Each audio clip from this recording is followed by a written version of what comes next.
ರಾಮಾಯಣ ನೋಡ್ಕೊಂಡು ಅಂದರೆ ಪ್ರಭಾವ ಹಂಗಾಗತ್ತೆ ಅನ್ನೋದಾದರೆ ರಾಮ ಹುಟ್ಟಬೇಕಾಗಿತ್ತು ಇನ್ನೊಮ್ಮೆ, ರಾಮಾಯಣ ವರ್ಷಗಟ್ಟಲೆ ಬಂತು. ಅಲ್ಲ, ರಿಲಿಜಿಯಸ್ ಪರ್ಸ್ಪೆಕ್ಟಿವ್. ರಾಮ ಅಂದರೆ ರಿಲಿಜನ್ ಅಲ್ರಿ, ರಿಲಿಜನ್ ಮಾಡಿಟ್ಟಿದ್ದು ಹಣೆ ಬರ ಅದು. ರಾಮ ಅಂದರೆ manifestation of the all good values ಅಂತ ನನ್ನ ಪ್ರಕಾರ. ರಾಮನ ನಾನು ದೇವರು ಅಂತ ಒಪ್ಪೋದಿಲ್ಲ, ನಮ್ಮಂಗೆ ಮನುಷ್ಯ. ಬಟ್ ನಾವು ಮಾಡಲಾರ್ದಂಥ ಕೆಲಸವನ್ನು ಆತ ಮಾಡ್ದ ಅನ್ನೋ ಕಾರಣಕ್ಕೆ ದೇವ್ರು ಮಾಡಿಟ್ಟಿದ್ದೀವಿ ಅಷ್ಟೇ. ನಾನು ರಾಮನ ದೇವ್ರು ಅಂತ ಒಪ್ಪೋದಿಲ್ಲ. It is not religious. Rama is not about religion, Rama is not about Hinduism. ದಯವಿಟ್ಟು ಶ್ರೀರಾಮಚಂದ್ರ ದೇವರನ್ರಿ, ಅವರನ್ನ ದೇವರನ್ನಾಗಿ ಮಾಡ್ಬಿಟ್ಟಿದ್ದಾರೆ. ಈ ಮಾತನ್ನ ಅನ್ಯ ಧರ್ಮದವರು ಹೇಳಿದ್ದರೆ ಅಥವಾ ರಾಜಕೀಯ ಕ್ಷೇತ್ರದಲ್ಲಿ ಏನು ಕಾಂಗ್ರೆಸ್ ಪಕ್ಷದವರು ಏನಾದ್ರು ಹೇಳಿದ್ರೆ, ಈ ಸಂಘ ಪರಿವಾರದವರಾಗ್ಲಿ ಭಾರತೀಯ ಜನತಾ ಪಕ್ಷದವರಾಗ್ಲಿ ಯಾವ ರೀತಿ ಬಿಂಬಿಸ್ತಾ ಇದ್ರು, ಯಾವ ರೀತಿ ಇದನ್ನ ದೊಡ್ಡದಾಗಿ ಮಾಡ್ತಿದ್ರು.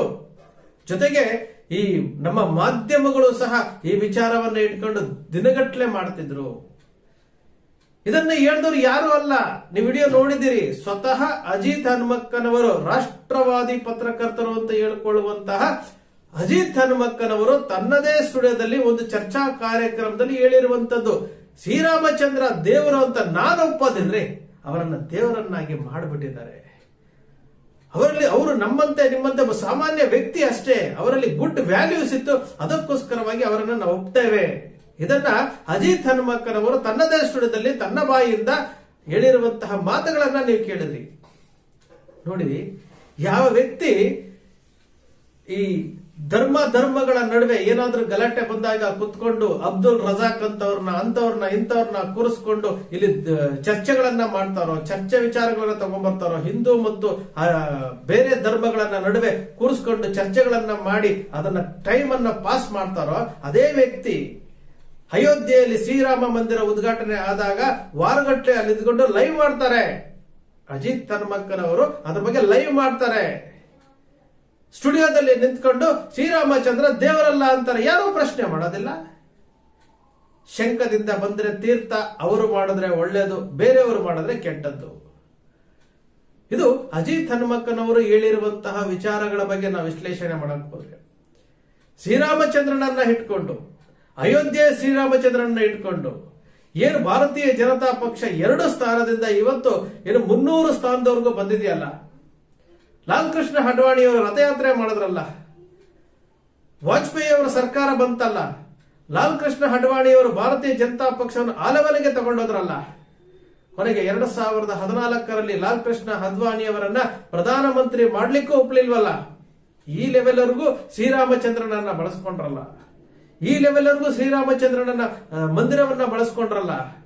ಇವತ್ತು ಅಜಿತ್ ಹನುಮಕ್ಕನವರು ಹೇಳ್ತಾರೆ ಶ್ರೀರಾಮಚಂದ್ರ ಸಾಮಾನ್ಯ ವ್ಯಕ್ತಿ, ದೇವರಲ್ಲ ಅಂತ ಹೇಳ್ತಾರೆ.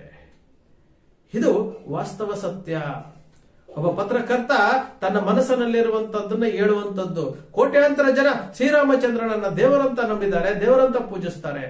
ಆದ್ರೆ ಒಬ್ಬ ಪತ್ರಕರ್ತ, ರಾಷ್ಟ್ರವಾದಿ ಪತ್ರಕರ್ತ ಶ್ರೀರಾಮಚಂದ್ರನನ್ನ ದೇವರಲ್ಲ ಅಂತಂದಾಗ ನಾವು ಅದನ್ನ ಒಪ್ಪಿಕೊಳ್ಳಬೇಕಾ? ಕೋಟ್ಯಾಂತರ ಜನರ ಮನಸ್ಸಿನಲ್ಲಿ ಶ್ರೀರಾಮಚಂದ್ರನನ್ನ ದೇವರು ಅಂತೇಳಿ ದೇವಸ್ಥಾನವನ್ನ ಕಟ್ಟಿ ನಾವು ಪೂಜೆ ಮಾಡ್ತೀವಲ್ಲ, ಹಾಗಾದ್ರೆ ಅವ್ರು ಪೂಜೆ ಮಾಡ್ತಿರೋರೆಲ್ಲ ಯಾರು? ಅವರು ನಂಬಿರುವಂತಹ ವಿಚಾರಗಳು ಯಾವುದು? ಯಾಕೆ ವಿಚಾರ ನಾವು ಚರ್ಚೆ ಮಾಡ್ತೀವಿ ಅಂತಂದ್ರೆ, ಒಬ್ಬ ಪತ್ರಕರ್ತ, ಜವಾಬ್ದಾರಿಯುತವಾದಂತಹ ಪತ್ರಕರ್ತ ಯಾವ ವಿಚಾರಗಳನ್ನ ಮಾತನಾಡಬೇಕು ಆ ವಿಚಾರಗಳನ್ನ ಮಾತನಾಡೋದಿಲ್ಲ. ಯಾವ ವಿಚಾರಗಳ ಬಗ್ಗೆ ಚರ್ಚೆ ಮಾಡಬೇಕು, ಜನರಿಗೆ ಪತ್ರಕರ್ತನಾಗಿ ಹೇಳ್ಬೇಕು, ಆ ವಿಚಾರಗಳನ್ನ ಮಾತನಾಡೋದಿಲ್ಲ. ಸಮಯಕ್ಕೆ ತಕ್ಕ ಹಾಗೆ ನಾವು ನೋಡಿದೀವಿ, ಕೋವಿಡ್ ಸಮಯದಲ್ಲಿ ನೋಡಿದೀವಿ, ಮತ್ತೊಂದು ಸಮಯದಲ್ಲಿ ನೋಡಿದೀವಿ, ಬೇರೆ ಬೇರೆ ವಿಚಾರಗಳನ್ನ ನೋಡಿದೀವಿ. ಸ್ಟುಡಿಯೋದಲ್ಲಿ ಕುತ್ಕೊಂಡು ಏನು ಅಬ್ಬರವಾಗಿ ಅಬ್ಬರಿಸಿ ಬೊಬ್ಬರಿಸಿ ಯಾವ ರೀತಿ ಅಜಿತ್ ಹನುಮಕ್ಕನವರು ಮಾತನಾಡ್ತಿದ್ರು, ಇವೆಲ್ಲವನ್ನೂ ನಾವು ನೋಡಿದ್ದೀವಿ. ಕೋವಿಡ್ ಸಮಯದಲ್ಲಿ ನಡೆದಂತಹ ಚರ್ಚೆಗಳನ್ನ ನೋಡ್ಕೊಂಡೋಗಿ, ಬೇರೆ ಬೇರೆ ವಿಚಾರಗಳಲ್ಲಿ ನಡೆದಂತಹ ಚರ್ಚೆಗಳನ್ನ ನೋಡ್ಕೊಂಡೋಗಿ, ಒಟ್ಟಿನಲ್ಲಿ ಅವರಿಗೆ ಆ ಸಮಯದಲ್ಲಿ TRP ಬೇಕು, ತನ್ನ ಚಾನೆಲ್ ಅನ್ನ ಜನರು ನೋಡ್ಬೇಕು, ಇಷ್ಟೇ ಅವರ ಉದ್ದೇಶ ಆಗಿರುತ್ತೆ. ಈ ವಿಚಾರವಾಗಿ ನಾವು ಯಾವುದೇ ಒಬ್ಬ ಪತ್ರಕರ್ತ ಆಗ್ಲಿ, ನಾವು ಪತ್ರಿಕೋದ್ಯಮದಲ್ಲಿ ಇದ್ದೀವಿ ಅಂತಂದಾಗ ಜನರಿಗೆ ಸತ್ಯವನ್ನು ಹೇಳುವಂತಹ ಪ್ರಯತ್ನ ಮಾಡಬೇಕು. ಪ್ರಾಮಾಣಿಕವಾಗಿ ಜನರಿಗೆ ಸತ್ಯವನ್ನು ತಿಳಿಸುವಂತಹ ಪ್ರಯತ್ನ ಮಾಡಬೇಕು. ಯಾಕಂದ್ರೆ ನಮ್ಮ ಯಾವ ಜೀವವೂ ಶಾಶ್ವತ ಅಲ್ಲ, ಯಾವ ಜೀವವೂ ಶಾಶ್ವತ. ಎಷ್ಟೇ ಆರೋಗ್ಯವಂತವಾಗಿದ್ರೂ ಸಹ, ನಮ್ಮ ಹತ್ರ ಎಷ್ಟೇ ಹಣ ಇದ್ರೂ ಸಹ ಈ ಜೀವ ಶಾಶ್ವತ ಅಲ್ಲ ಅನ್ನೋದಕ್ಕೆ, ಜೀವನ ಶಾಶ್ವತ ಅಲ್ಲ ಅನ್ನೋದಕ್ಕೆ ನಮ್ಮ ಮುಂದೆ ಕಣ್ಣ ಮುಂದೆ ಪುನೀತ್ ರಾಜ್ಕುಮಾರ್ ಅವರಿದ್ದಾರೆ. ನಾವು ಇತಿಹಾಸ ಕೇಳಬೇಕಾಗಿಲ್ಲ, ಮತ್ತೊಂದು ಹೇಳ್ಬೇಕಾಗಿಲ್ಲ. ನಮ್ಮ ಕಣ್ಣು ಮುಂದೆ ನಟನೆ, ಬಾಲ ನಟನಾಗಿ, ನಾಯಕ ನಟನಾಗಿ ಜನರಿಗೆ ಗುಡ್ ವ್ಯಾಲ್ಯೂಸ್ ಅನ್ನು ಕೊಟ್ಟು, ಜನರಿಗೆ ಸಹಾಯವನ್ನ ಮಾಡಿ, ಯಾರಿಗೂ ಗೊತ್ತಾಗದ ಸಹಾಯ ಮಾಡಿ, ನಮ್ಮ ಎದುರುಗಳನ್ನೇ ಏನು ಜಿಮ್ ಅಲ್ಲಿ ವರ್ಕೌಟ್ ಮಾಡಬೇಕಾಗಿರೋ ಟೈಮ್ ನಲ್ಲೇ ಅವರ ಜೀವವನ್ನ ಕಳ್ಕೊಂಡ್ರಲ್ಲ, ಇದು ಒಬ್ಬ ವ್ಯಕ್ತಿಯ ಏನು ಅವರ ಜೀವನ ಮತ್ತು ಜೀವನದ ಶೈಲಿ ಮತ್ತು ಅವರ ಸಾವು ನಮಗೆ ಬಹಳಷ್ಟು ಪಾಠಗಳನ್ನ ಕಲಿಸ್ಕೊಡುತ್ತೆ. ನಾವು ಇರುವಷ್ಟು ದಿವಸ ಒಳ್ಳೆಯ ವಿಚಾರಗಳನ್ನ ಜನರಿಗೆ ತಿಳಿಸುವಂತಹ ಕೆಲಸ, ಸಮಾಜದಲ್ಲಿ ನಡೀತಾ ಇರುವಂತಹ ತಪ್ಪುಗಳನ್ನ ತಿಳಿಸುವಂತಹ ಕೆಲಸ ಪ್ರತಿಯೊಬ್ಬ ಪತ್ರಕರ್ತ ಮಾಡಬೇಕಾಗುತ್ತೆ. ಈ ಕೆಲಸ ನಾವು ಮಾಡಿದಾಗ ಮಾತ್ರ ನಮಗೆ ಏನು ಸ್ವತಂತ್ರ ಭಾರತದಲ್ಲಿ ಪ್ರಜಾಪ್ರಭುತ್ವ ವ್ಯವಸ್ಥೆಯಲ್ಲಿ ಕೊಟ್ಟಿರುವಂತಹ ಅವಕಾಶಗಳನ್ನ, ಏನು ಸ್ವತಂತ್ರವನ್ನ ನಾವು ಸದ್ಬಳಕೆ ಮಾಡ್ಕೊಳ್ತಾ ಇದ್ದೇವೆ, ನಾವು ಅದಕ್ಕೆ ನ್ಯಾಯ ಒದಗಿಸ್ಕೊಡ್ತಾ ಇದೀವಿ ಅಂತ ಹೇಳ್ಬೇಕು. ಅದು ಬಿಟ್ಟು ಇನ್ನೊಬ್ಬರ ಮೇಲೆ ದ್ವೇಷ ಸಾಧಿಸೋದು, ದ್ವೇಷವನ್ನು ಹುಟ್ಟ ಹಾಕುವಂಥದ್ದು, ಈ ರೀತಿ ತೆರೆಯ ಹಿಂದೆ ಒಂದು, ತೆರೆಯ ಮುಂದೆ ಒಂದು, ಮತ್ತೊಂದು ಅಂತ ಹೇಳ್ತಾ ಅನ್ಯಾಯಕ್ಕೊಳಪಟ್ಟಿರುವಂತಹ ವಿಚಾರಗಳನ್ನ ಯಾವುದೂ ಸಹ ತೆಗೆದುಕೊಳ್ಳದೆ ಆ ಸಮಯಕ್ಕೆ ಏನ್ ಬೇಕೋ ಅದನ್ನ ಮಾಡಿಕೊಂಡು ದಾರಿ ತಪ್ಪಿಸುವಂತ ಕೆಲಸ ಮಾಡಬಾರ್ದು.